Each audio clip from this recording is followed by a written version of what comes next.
नहमदुहु व नसल्ली अला रसूलिहिल करीम। अम्मा बाद फ़अऊज़ु बिल्लाहि मिनश शैतानिर रजीम। बिस्मिल्लाहिर रहमानिर रहीम। वमा अर्सलनाका इल्ला रहमतल लिल आलमीन। लक़द कान लकुम फ़ी रसूलिल्लाहि उस्वतुन हसना। सदक़ल्लाहुल अज़ीम। रब्बि इश्रह ली सदरी व यस्सिर ली अमरी वहलुल उक़दतम मिन लिसानी यफ़क़हू क़ौली। इन्नल्लाह व मलाइकतहु युसल्लूना अलन नबी या अय्युहल्लज़ीना आमनू सल्लु अलैहि व सल्लिमू तस्लीमा। अल्लाहुम्मा सल्लि अला मुहम्मद व अला आलि मुहम्मद कमा सल्लैता अला इब्राहीम व अला आलि इब्राहीम इन्नका हमीदुम मजीद। अल्लाहुम्मा बारिक अला मुहम्मद व अला आलि मुहम्मद कमा बारकता अला इब्राहीम व अला आलि इब्राहीम इन्नका हमीदुम मजीद। ये रबीउल का माह मुबारक और अल्हम्दुलिल्लाह पिछले साल हमने आप सल्लल्लाहु अलैहि वसल्लम की सीरत पाक पर अर्रहीकुल मख्तूम किताब अल्हम्दुलिल्लाह हमने आप सब की सीरत पाक का मुताला फरमाया था और इस दफ़ा हम आप सल्लल्लाहु अलैहि वसल्लम की सीरत मुबारका का मुताला जो है वो सैयद अबुल आला मदूदी रहमतुल्लाह की किताब सीरत सर्वे आलम सल्लल्लाहु अलैहि वसल्लम और नईम सिद्दीकी साहब की किताब है एक मोहसिन इंसानियत सल्लल्लाहु अलैहि वसल्लम, जो बहुत बड़े शायर और नसर निगार हैं। इन्होंने एक ख़ास उसलूब दिया आप सल्लल्लाहु अलैहि वसल्लम की सीरत पाक पर। उसमें शायराना चाशनी भी है और नसर नगारी का भी बेहतरीन नमूना है। उस किताब का जो दिबाचा था वो सैयद अबुल आला मदूदी रहमतुल्लाह ने लिखा। मैं चाहूँगा कि आप सल्लल्लाहु अलैहि वसल्लम की सीरत पाक का मुताला करने से पहले एक बात हम ज़हन नशीं कर लें कि अल्लाह तबारक ताला ने 1,24,000 पैगंबर मबूस फरमाए और बहुत सारे नबियों पर कुछ सहीफ़े कुछ किताबें नाजिल फरमाई और आज तक तमाम हिदायत का मंबा जो है वो इल्हामी किताब यानी कि जो खुदा की जानिब से हो, वो सहीफ़ा की शक्ल में हो, वो किताब की शक्ल में हो और वो अल्लाह का नबी या रसूल जिसे डायरेक्ट वही के ज़रिए अल्लाह तबारक ताला की जानिब से हज़रत जिब्राइल अलैहिस्सलाम के ज़रिए तमाम का तमाम इल्म पहुँचाया गया। तो लिहाजा वो इल्म जो खुदा की जानिब से हो, खुदा के नबी रसूल की जानिब से हो, उस पर अमल कर कर हम अपनी दुनिया व आखिरत बेहतर बना सकते हैं। लेकिन हमारी बदकिस्मती ये है कि हज़रत आदम अलैहिस्सलाम से लेकर आप सल्लल्लाहु अलैहि वसल्लम की ज़ात मुबारका तक जो ख़ातमुन नबीयीन हैं, इमामुल अंबिया हैं, जिन्होंने तमाम अंबिया को जब मिराज में तशरीफ़ ले जाते हैं तो सबकी इमामत करवाई। इसलिए आप सल्लल्लाहु अलैहि वसल्लम को इमामुल अंबिया कहा जाता है। आप तमाम अंबिया के सरदार हैं,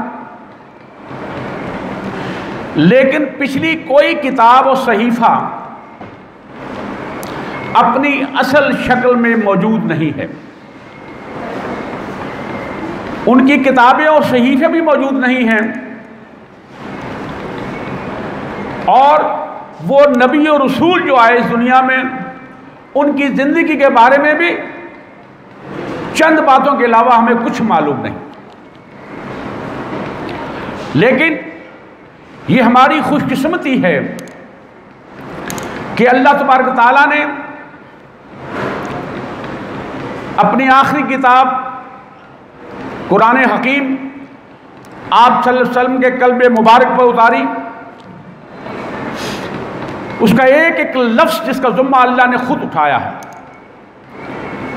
ये क़यामत तक इसमें दुश्मनाने इस्लाम कोशिश के बावजूद इसमें कोई तहरीफ नहीं कर पाएंगे। लेकिन इसके साथ साथ एक और मौजज़ा भी रूनुमा हुआ कि आप सल्लल्लाहु अलैहि वसल्लम की ज़ात मुबारका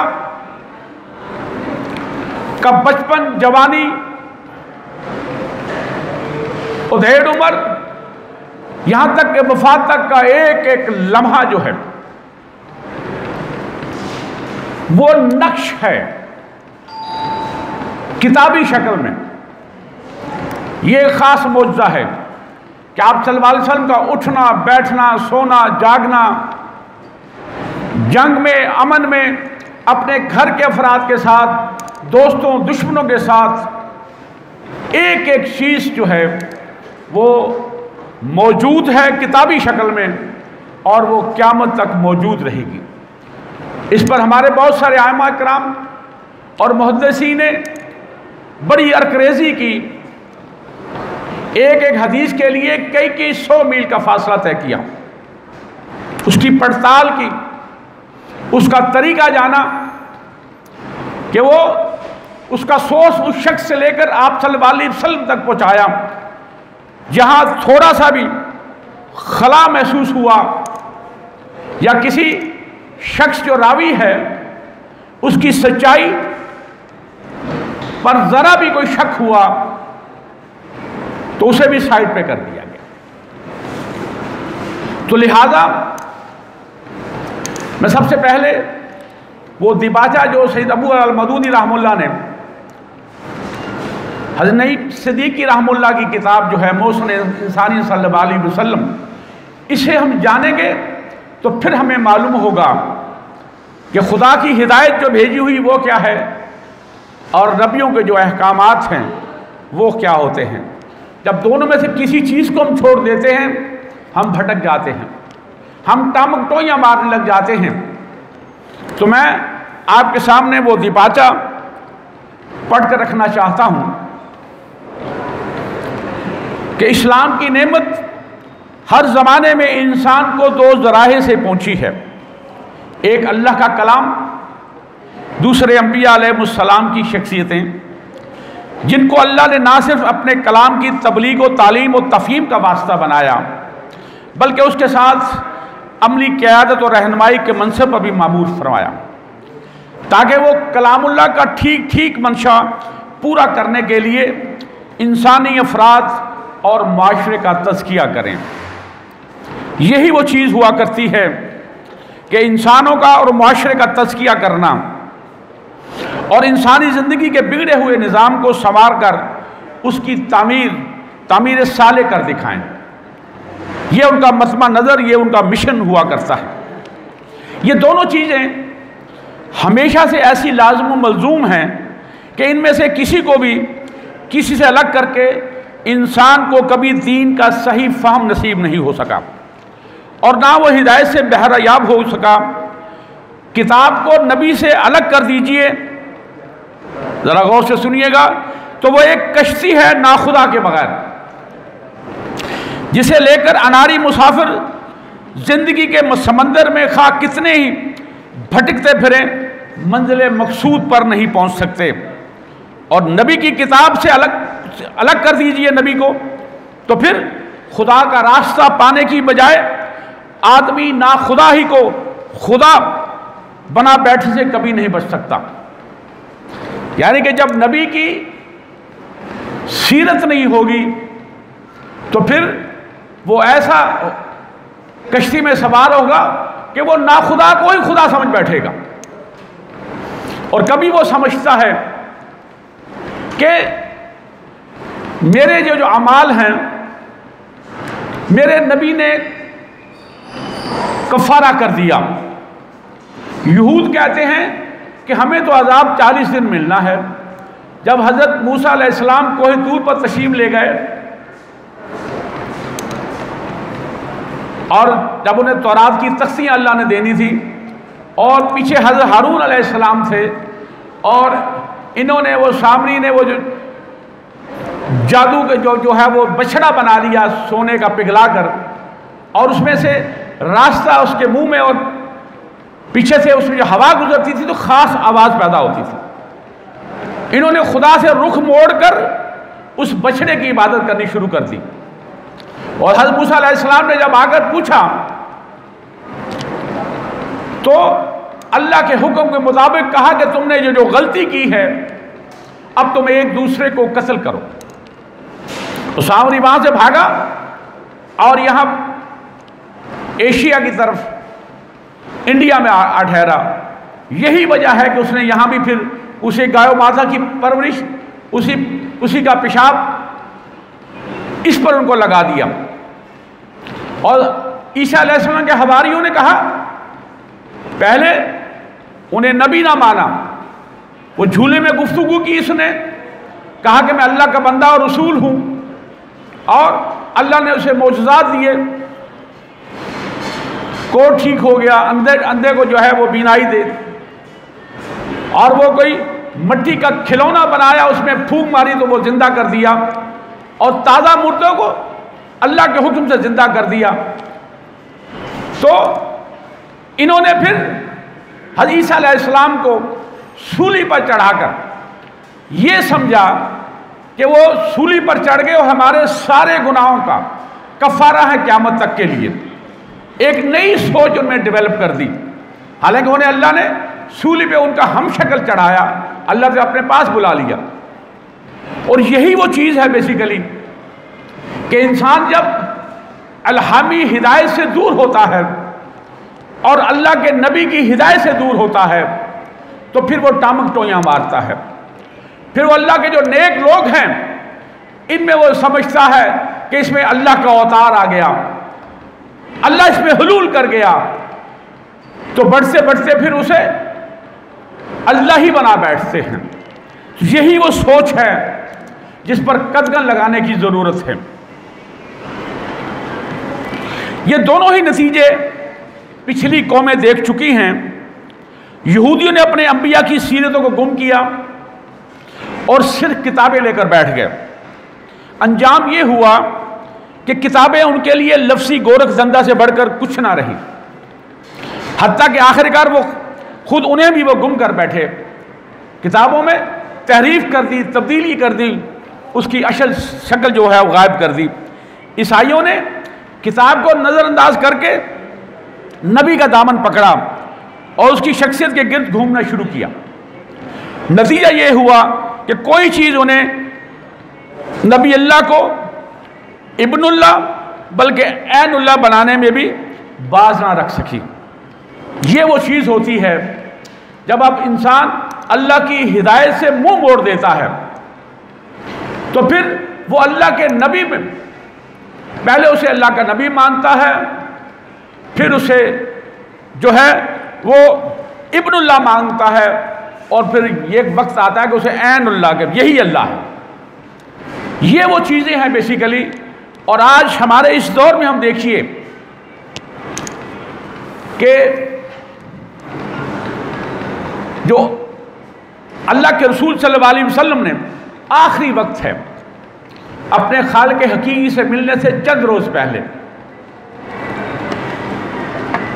कि हम तमाम लोगों ने, पिछली उम्मतों ने ये कहा कि जज़ा और सज़ा का जो है इंसान खुद है, और आहिस्ता आहिस्ता उन्होंने ये कह दिया कि ये जज़ा और सज़ा का जो है हमारे नबी कफ़ारा हैं। हम जो मर्जी करते रहें हमारा नबी हमें छुड़वा लेगा, हमारी शिफात कर देगा। नमाज हम ना पढ़ें, रोज़े हम ना रखें, सच हम ना बोलें, मिलावट हम करें, ग़ीबत बहतान तमाम बुराइयां करते फिरें, एक आस लगाए बैठे रहें कि हमारे नबी हमें बचा लेंगे। इस सोच को ख़त्म करने के लिए अल्लाह के रसूल सल्लल्लाहु अलैहि वसल्लम, सही बुखारी की हदीस है, फरमाया कि ए रसूल की बेटी फातिमा, ए रसूल की फुफी सफिया रजी अल्लाह ताला अन्हा, खुदा से अपने आप को अपने अमाल की बुनियाद पर छुड़वा लेना, मैं तुम्हें खुदा से नहीं छुड़वा सकूंगा। ये वो जुमला है बेसिकली जो आप सल्लल्लाहु अलैहि वसल्लम पिछली उम्मतों जो है जो बेराह हुई और उन्होंने अपने नबियों को, अपने औलिया को अपनी शफात, अपनी बख्शिश का अमाल के बगैर, तो ये फरमाया कि है मेरी बेटी है, मेरी फुफ्फी, अपने आमाल पर मैं तुम्हें खुदा से ना छुड़वा सकूंगा। अल्लाह के रसूल अपनी बेटी और सगी फुफ्फी को कह रहे हैं, इससे बहुत ज्यादा प्यार है। और साथ ये फरमाया कि तबाह बर्बाद हो यहूद और निसारा, जिन्होंने अपनी नबियों की कब्रों को इबादत गाह बना लिया। ये दो ऐसे कंसेप्ट दिए अल्लाह के रसूल सल्लल्लाहु अलैहि वसल्लम ने।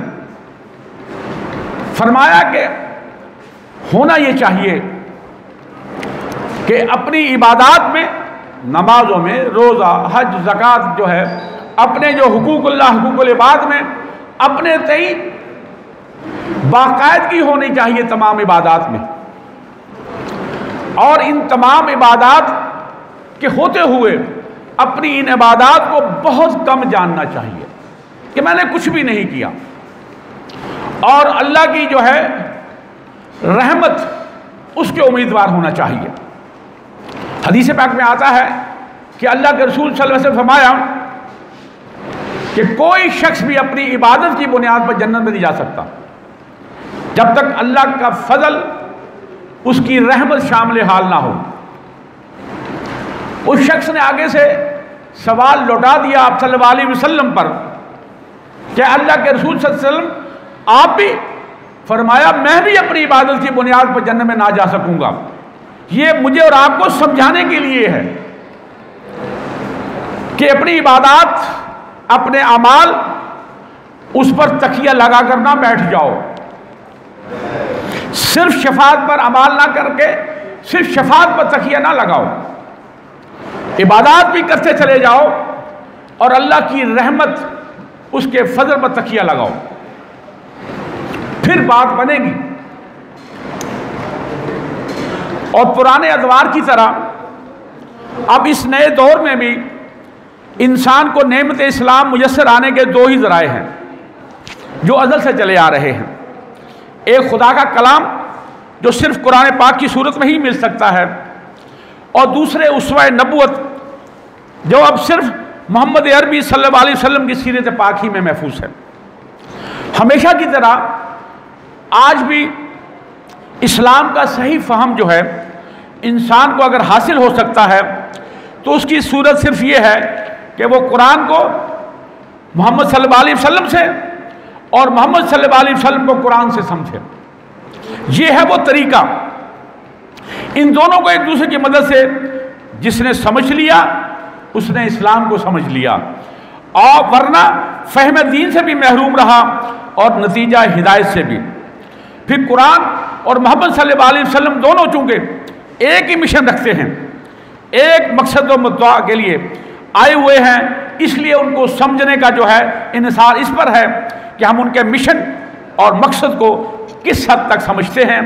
इस चीज़ को नज़रअंदाज करके देखिए तो कुरान इबारतों का एक ज़ख़ीरा और सीरत पाक वाक़यात और हवादिस का एक मजमूआ है।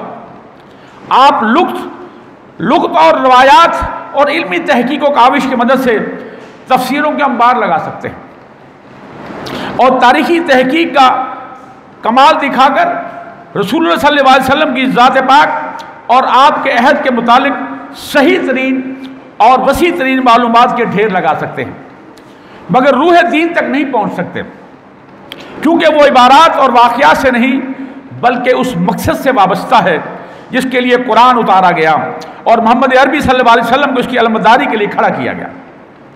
असल मकसद का तसव्वुर जितना सही होगा उतना ही कुरान और सीरत का फ़हम सही, जितना वो नाकिस होगा उतना इन दोनों का फ़हम नाकिस रहेगा।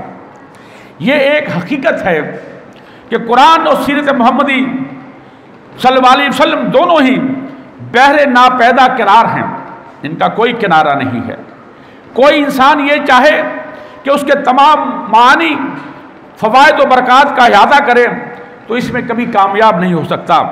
अलबत्ता जिस चीज़ की कोशिश की जा सकती है वो बस ये है कि जिस हद तक मुमकिन हो आदमी उनका ज़्यादा से ज़्यादा सही फ़हम हासिल करे और उनकी मदद से रूह दीन तक रिसाई पाए।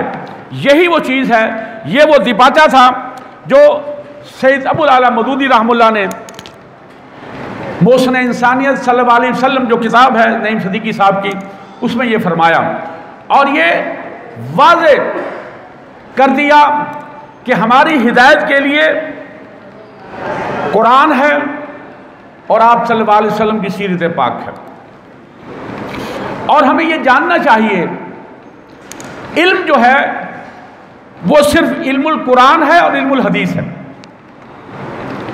इसके अलावा जितने उलूम हैं वो फ़नून हैं। मैं डॉक्टर हूँ, मैंने MBS किया हुआ है, ये एक फ़न है। बाकी तमाम उलूम हज़ारों किस्म के जो हैं उसमें आप MSc PhD या MPhil तमाम करते चले जाइए, वो फ़नून में तो आपको आगे से आगे लेते चले जाएंगे।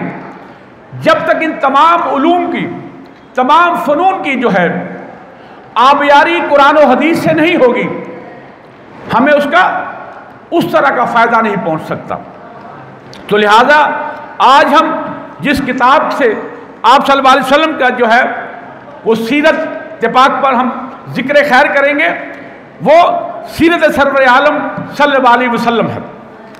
इंशाअल्लाह जिस तरह पिछले साल हमने 1-2 माह में रहीकुल मखतूम पे जो है, और इस दफ़ा इंशाअल्लाह हम सीरत सरवर आलम सल्लल्लाहु अलैहि वसल्लम, ये बहुत खूबसूरत किताब है। वो खूबसूरत क्यों ना हो जिसमें अल्लाह के रसूल सल्लल्लाहु अलैहि वसल्लम का जिक्र खैर है। और सबसे पहले जो इसका जो बाब है वो है कि कुरान अपने लाने वाले को किस हैसियत में पेश करता है। देखिए कि दुनिया में इंसान की हिदायत और रहनुमाई के लिए हमेशा ऐसे पाक नफूस पैदा होते रहे हैं जिन्होंने अपनी ज़ुबान और अपने अमल से उसको हक़ और सदाकत का सीधा रास्ता दिखाया है। लेकिन इंसान अक्सर उसके इस एहसान का बदला जुल्म ही की शक्ल में देता है। उन पर जुल्म सिर्फ उसके मुखालफों ने नहीं किए कि उनके पैगाम से बेरुखी बरती, उनकी सदाकत से इनकार किया, उनकी दावत को रद्द कर दिया, उनको तकलीफ़ें देकर राय हक़ से फेरने की कोशिश की, बल्कि इन पर जुल्म उनके अकीदतमंदों ने भी किया कि उनके बाद उनकी तालीमात को मस्ख कर दिया और उनकी हिदायतों को बदल डाला और उनकी लाई हुई किताबों में तहरीफ की और ख़ुद उनकी शख्सियतों को अपने अजायब पसंदी का खिलौना बनाकर उलूहियत और खुदाई रंग दे दिया।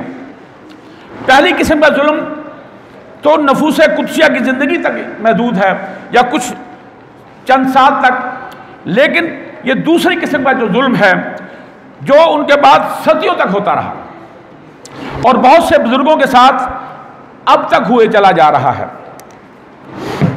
अब देखिए अल्लाह के जो बुजुर्ग हैं,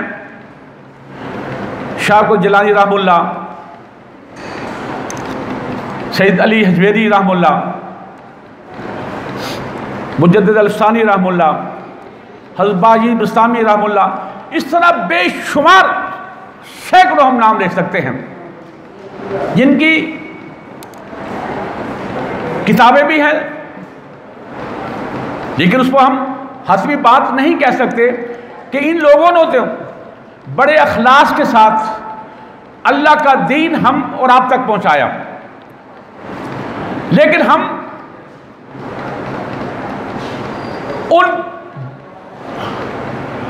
बुजुर्ग हस्तियों को अल्लाह का बंदा से निकालकर उस मकाम तक ले गए जो कोई नबी भी नहीं जा सकता, माज़अल्लाह। मैं एक दो मिसालें आपके सामने रखना चाहता हूं। मुझे किसी की दिल आज़ारी मकसूद नहीं है। मेरा मकसद ये है कि जो अल्लाह के रसूल सल्लल्लाहु अलैहि वसल्लम ने फरमाया,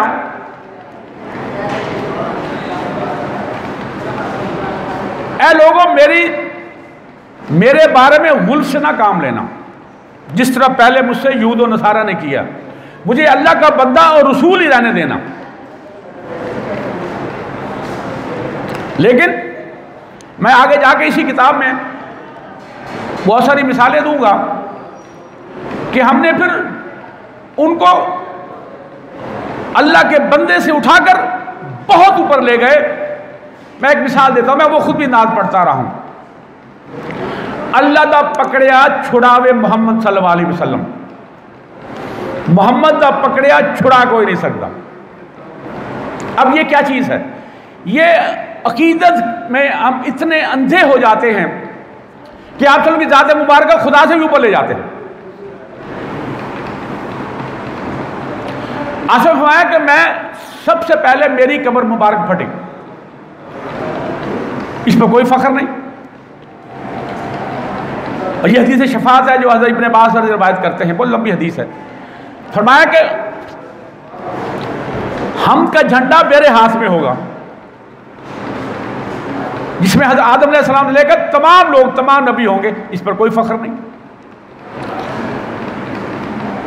और हमारे लोग हज़रत बाज़ बस्तामी रहमुल्लाह, हालांकि उन्होंने पता नहीं कहा कि नहीं कहा, हमने उनसे मंसूब कर दिया कि मैंने अल्लाह से मुलाकात हुई। आप सब मिराज में तशरीफ आते हैं, अल्लाह से मुलाकात नहीं होती, अल्लाह की तजल्लियात देखते हैं। वो सोने के परवाने सिदरत मुंतहा पर देखते हैं, वो कल्बों की आवाजें सुनते हैं। और साथ उन्होंने ये कहा बाज़ी मुस्तामिर कि हम का झंडा मेरे हाथ में होगा, उसके नीचे आप सल्लम की ज़ात मुबारक भी होगी। अस्तगफिरुल्लाह। ये क्यों कर हुआ?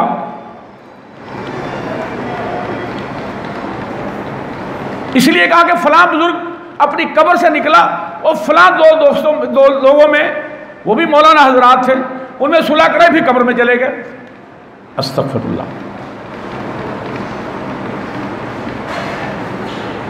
फलां जो है जी अजाब हो रहा था,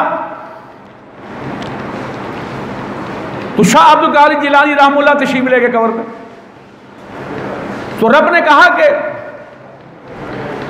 इस पर अजाब रोक दो क्योंकि अब्दुल कादर आ गया है। जरा तसव्वुर कीजिए,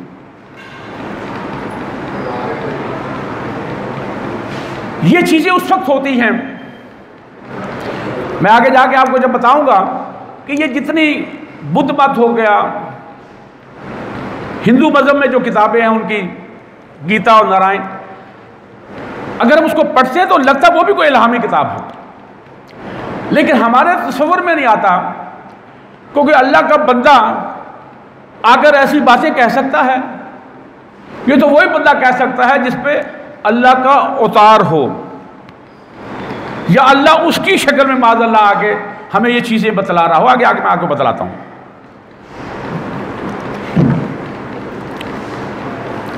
दुनिया में आज तक जितने भी दायाने हक मबूस हुए हैं, सब ने अपनी जिंदगी उन झूठे खुदाओं की खुदाई खत्म करने में सर्फ की है।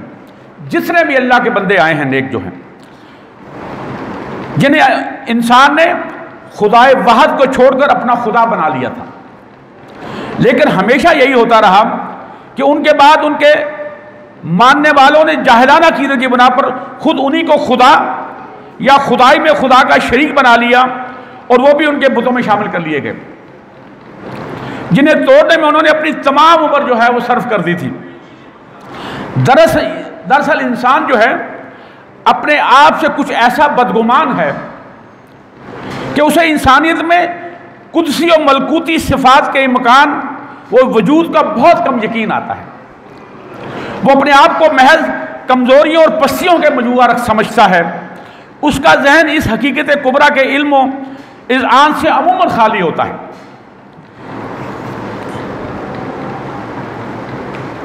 और यही वो चीज़ है बेसिकली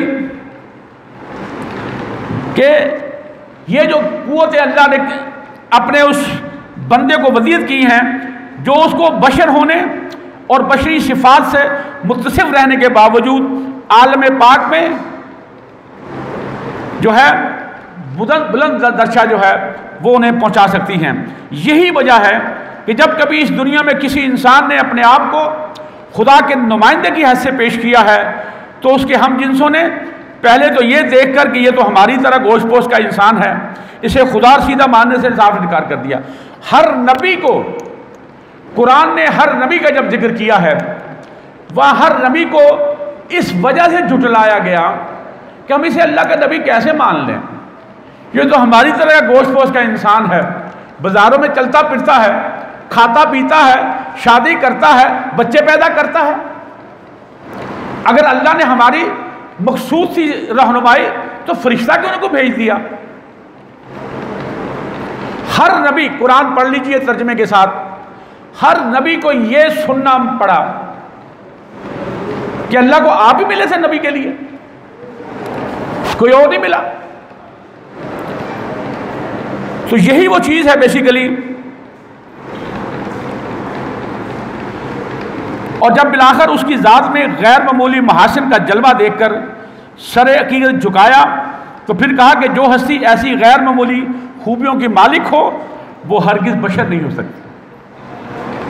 फिर किसी गुरोह ने उसे खुदा बनाया, किसी ने हुलूल का अकीदा याद करके यकीन कर लिया कि खुदा ने उसकी शक्ल में ज़हूर किया था, किसी ने उसके अंदर खुदाई सिफात और खुदा बंदा इख्तियारात का गुमान किया, और किसी ने हुक्म लगा दिया कि वो खुदा का बेटा है।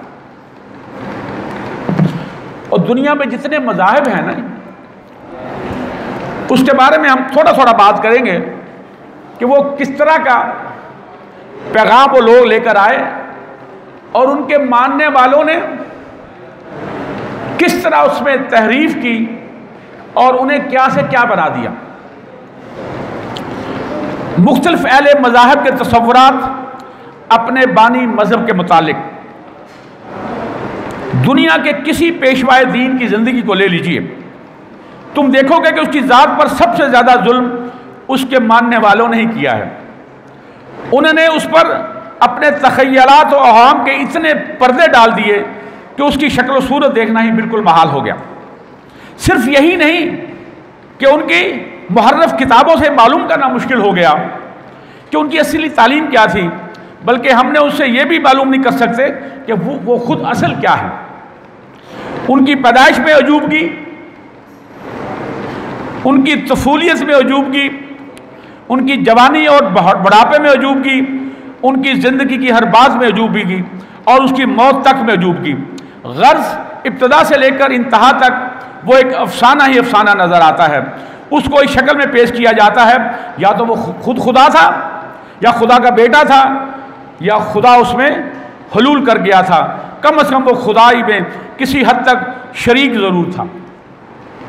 अब मैं बुद्ध के बारे में आपसे बात करना चाहता हूँ। मिसाल के तौर पर गौतम बुद्ध को देखो।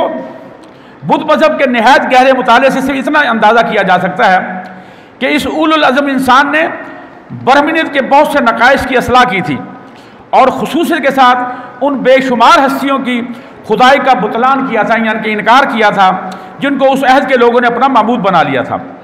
मगर उसके इंतकाल को पूरी एक सदी भी ना गुजरी थी कि वैशाली काउंसिल ने, उनके मानने वालों ने उसकी तमाम तालीमात को ही बदल डाला और असल सूत्रों के बजाय नए सूत्र बना लिए और उसूल और फरू में अपने आहो अफकार के मुताबिक जिस तरह चाहा तसर्रुफ कर डाला। एक तरह उन्होंने बुद्ध के नाम से अपने मज़हब के ऐसे अकायद मुकर्रर कर लिए जिसमें खुदा का सिरे से वजूद ही न था, और दूसरी तरफ बुद्ध को अकले कुल और मदार कायनात को एक ऐसी हस्ती करार दे दिया जो हर अहद में दुनिया की इस्लाह के लिए बुद्ध बनकर आया करती है।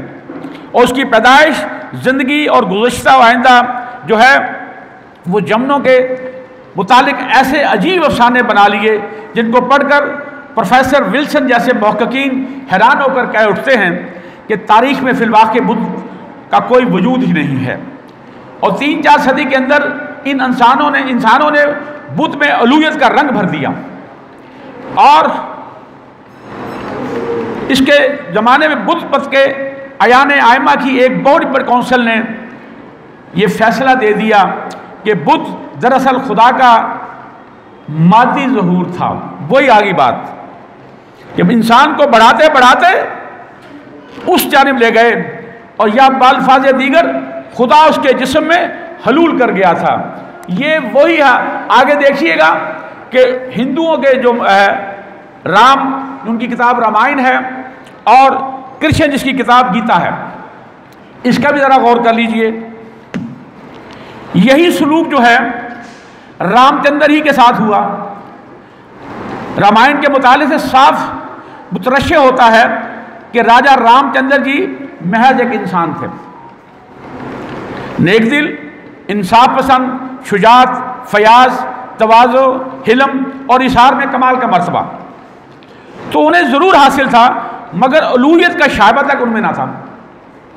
लेकिन बशरियत और इन आला सिफात का इज्तिमा एक ऐसा मुअम्मा साबित हुआ कि अहले हिंद की अकल इसको हल ना कर सकी। चुनाचे रामचंद्र की वफात पर एक ज़माना गुजरने के बाद ये अकीदा तस्लीम कर लिया गया कि उसके अंदर विष्णु ने हलूल किया था। विष्णु भी खुदा को कहते हैं, देवता, और वो उन हस्तियों में से एक थे जिसकी शक्ल में विष्णु जी संसार की असलाह के लिए औकात मुख्तलिफा ज़हूर करते रहे। यानी कि वो वही सोच जो आगे जाके मैं बतलाऊंगा कि ईसाइयों ने, यहूदियों ने ये कहा, यही बुद्ध मत ने कहा, यही राम के मानने वालों ने कहा, और यही कृष्ण के मानने वालों ने कहा।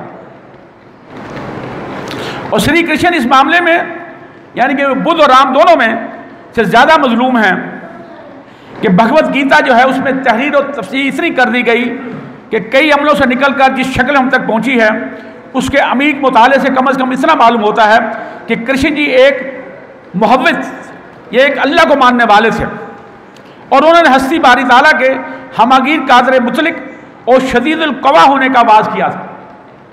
लेकिन महाभारत, विष्णु पुराण, भागवत पुराण वगैरह किताबें और ख़ुद गीता उनको इस तरह पेश करती है कि एक तरफ वो विष्णु के जिस्मानी मज़हर, खालिक मौजूदात और मुदब्बर कायनात नज़र आते हैं, और दूसरी तरफ ऐसी ऐसी कमज़ोरियाँ उनकी तरफ मंसूब की हैं कि उन्हें खुदा तो खुदा, पाकीज़ा अखलाक का इंसान भी तस्लीम करना मुश्किल हो जाता है।